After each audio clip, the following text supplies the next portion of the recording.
If you're new here, welcome to my channel, and if not, then welcome back to another one of my videos. Today's video is going to be the last video of my wrapping up 2022's reading year, and unfortunately, I'm not very sad to see it go. I was having a lot of fun wrapping up all my favorites, my favorite dark romances, my favorite standalones, my favorite spicy romances, all of that, but I feel like it's time to say goodbye. So one last one that I really needed to do before I stopped was my series, because I don't talk a lot about series. I'm definitely more of a standalone type of reader. I do enjoy series a lot if they're good. I mean, naturally. But if I go to pick up a book, I always tend to read standalones instead of series. So I don't actually have a lot of series to talk about today. So it was very fun to go through all the books that I read and figure out which ones they were. Because I was like, what books are you there to talk about, girl? But I did find 6 series that I read in 2022 that are my favorites. Like I said, not too many to pick from, but when I read a series, it better be good, because I've DNF'd so many series because I didn't like the first one. So yeah, you know it's good when it's on this list, because like I said, even though I don't read too many series, I'm very picky with them. So anyway, we're gonna get to the video now, but thank you so much for watching. I hope you guys have enjoyed my top content for 2022. I know it was a little bit much, at least for me. I was like, okay, you're dragging this out a little bit, time to let go. This is me letting go, my last video. But yeah, I hope you guys have enjoyed it. Please don't forget to like, comment, and subscribe, stick around, and let's get into my favorite series of 2022. All right, the first one, it naturally had to go on this list. I literally didn't think twice about it. And that is the Legacy of God series by Rena Kent. Like I said, I didn't think twice about this. I was thinking about my favorite books and I was like, Legacy of God series, and I'm like, oh, I guess I'll have to make a video for it. So shout out to this series, shout out Rena Kent, because this series is the whole reason that I am making this video. Also because it was one of my first videos on my channel last year when I had just started my channel, and I was like, you know what, for tradition's sake, I'm gonna do my favorite series for 2022. You know, keep it a tradition. Hopefully I'll do it next year as well. This series here, the Legacy of God series, was one that I knew was going to be on here. There's only 3 books out in it so far, but I just knew that I wanted it on here because those 3 books have been so freaking good. They have been so solid. Each book I rated over 4 stars. The characters, I love them so much. The world is perfect to me. Rena Kent writes this so well. And if you compare it to her other books too, I feel like she's so much more sophisticated now with her writing. It's gotten so much better, and everything about this series I fully enjoyed. And one thing I also really love is how the tropes are divided throughout the series. So the first book, it's a stalker romance, a psychopath hero, kind of like hate to love relationship. And then in the second one, it's also a stalker romance, slight psychopath hero, but a grumpy and really quiet, slightly mysterious hero, and a sunshine heroine. And then in the third one, it's also a stalker romance, also with a psychopath hero, but also a bit more kinky and just a little bit different dynamic. So I've really enjoyed each book. I like the tropes that she puts into each book especially, and I'm so intrigued for the rest of the series. I cannot wait for it. Book 4 has been pushed to August of 2023 because Rena Kent is releasing another trilogy before then, which is unfortunate, but it's okay. I will read it when it comes, and I'm very excited for it. That wait is going to be a long one. But another one of my favorite series from 2022 was Santiago Trilogy by Catherine Wiltshire. And real quick, we're going to have a discussion about the difference between duets, trilogies, and series. I don't know the difference, okay? I was trying to make my mind up. A duet is not a standalone, but it's not really a series to me. It's a duet. And I'm like, I'm not gonna make a whole ass video for my favorite duets of 2022 because that doesn't make sense. But a trilogy, is that considered a series to you guys? Because mainly I consider it a series, but also what counts more towards a series to me is when it's a companion novel series, because when it's the same 3 books about the same characters, I'm like, I don't really know. So I was debatably putting this one in here, but it was a top read, period. So I knew I had to put it in somewhere, and this is where it's gonna go. Okay, so this is the Santiago Trilogy by Catherine Wiltshire. Catherine Wiltshire is quickly becoming one of my favorite authors of all time. I say this every time I talk about her, but her writing and her books are just so good to me. The way that she writes solid books every single time is amazing. I have not read a book by her that I have not enjoyed, and I'm slowly making my way through her backlist. It's taking me a hot minute, but I'm getting there, okay? But yeah, like I said, every single one of her books I've enjoyed. She's just such a solid author, and this is the first books that I read by her. So the Santiago Trilogy, yeah, got me started on Catherine Wiltshire, and I've literally been in love ever since. If you read what I consider to be one of the first classic dark romances from 2013 to 2017, 2015 maybe it was, the series by Anna Zares, I think it's called the Keep Me series or something. It's Keep Keep Me, Twist Me, Something Me. I feel like that's one of the first dark romances that was published, because like romance was getting started then, right? And while it was probably like super good back then, I feel like romance books have gotten a lot more sophisticated and have a lot more depth to them since then. So I enjoyed that series when I read it this year, but I feel like romance, like I said, has just gotten a bit better since then. So I enjoyed the series, but I really saw some similarities between the Keep Me or Twist Me series, I really don't remember what it's called, and the Santiago Trilogy by Catherine Wiltshire.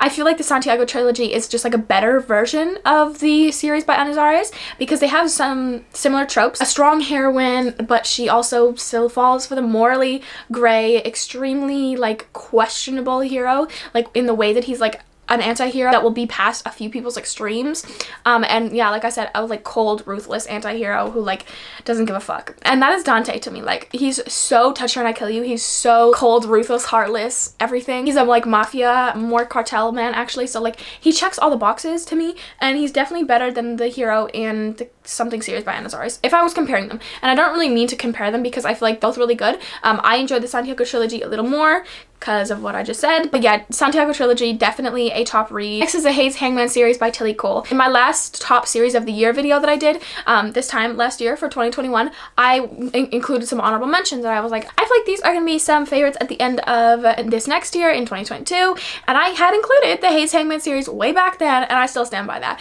I feel like every single book in there was really good to me. Some of them I enjoyed less than others, but like obviously when a series that long, you're gonna have some that you enjoy, some that you don't, so that was natural to me. But I really enjoyed the series by Tilly Cole, and I'm so excited that she's writing more in it. It's taking her a little bit to write the series, but I think she has book 8, 9, and maybe 10 coming soon.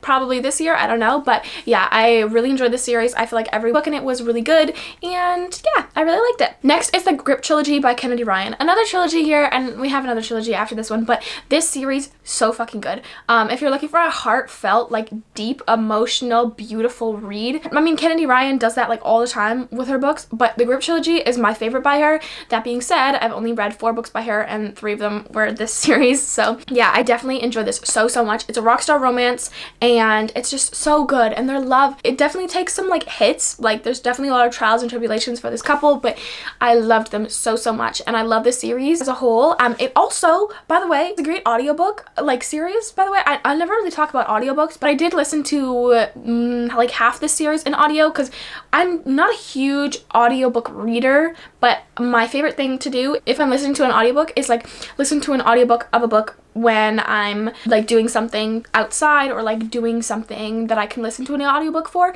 and then read a book when I have time to read a book, because I'll prefer reading a book or reading on my Kindle. But if I really want to read it and I'm trying to like get my Goodreads goal up or something, I will listen to an audiobook. But I just feel like I can't connect in audio the way that I can when I'm reading it, even on a Kindle. But that's just a personal preference. But that being said, I really did enjoy the narrators in the audiobook, so if you're looking for an audiobook recommendation, Grip Trilogy in audio is definitely amazing.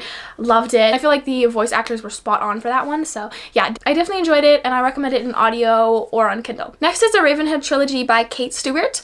Now, I had DNF'd book 1 in the series like in November, just because it was so slow and I wasn't enjoying it, and I like didn't have any attachment to anyone in there, and I was just like, this is boring, I don't see the hype about it, I'm not gonna read it. But then I bought it, and then I was like, okay, I gotta pick it up now. So I picked it back up, and I really enjoyed it. Like I said, guys, I didn't read too many series last year, so this one is kind of put on there like I enjoyed it. It wasn't like a top read or anything. I feel like I've only recommended it like once or twice. But that being said, if you're looking for an emotional romance, like I was kind of at the time, it will hit the spot. It made me cry, yes. It broke my heart, yes. But I really enjoyed it. I really liked the way that it ended, and even though I feel like the best book in there was book 2, and so like finishing it off kind of made me like sad to see book 2 go, it definitely not really lives up to the hype for me, because like there's a lot of hype about this, yes, but people don't really talk about the books themselves unless a spoiler-filled review, because I mean, it makes sense. This book is so mysterious, and if you keep it mysterious, then I feel like your reading experience will be much better.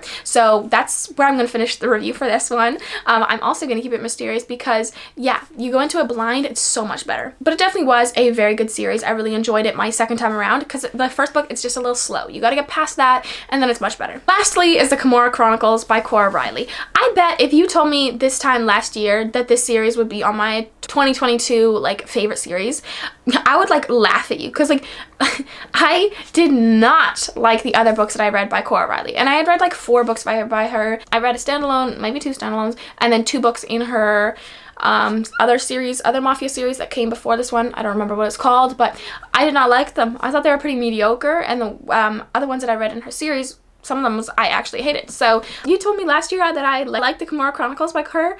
I would laugh at you, but it's true, okay? So after not liking that other series by her, and I cannot for the life of me remember the name, I went and I was like, you know what, I'm gonna give the Kimora Chronicles a shot. Specifically one of the books in there, and I really enjoyed it, and I read that one back in August. And then you guys were like, girl, you need to finish the other books in there because like some of them are really good and then they go downhill, so stop like after, I think it was the 4th, 5th one. So I did. I read book 2, 3, 4, and 5, I think, and I really enjoyed those. I really enjoyed the solidity of them. I don't know, that's a weird word, but like such like well-rounded books, and they were really good in the way that they were like easy to read, fun to read, meaningful in the characters, especially Kiara and Nino. Whoa, y'all weren't lying. It's a little boring to me because like I love that suspense, and like, I don't know, I like it fast paced, and I like action. That's the word I'm looking for. So I like action, but I didn't really get that in the kind of like duet with Kiara and Nino, but I was actually surprisingly okay with that because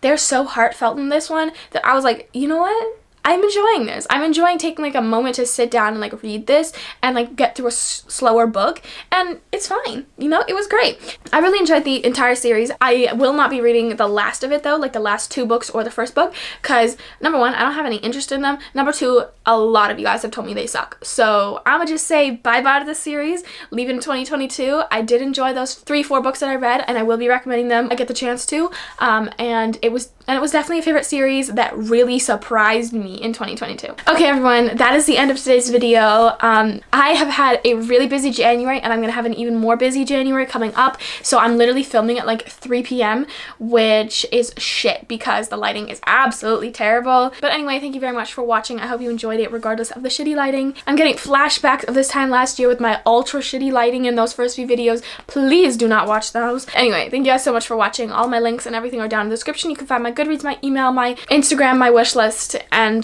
more maybe. Thank you so much for watching. I'll see you guys in my next video very soon.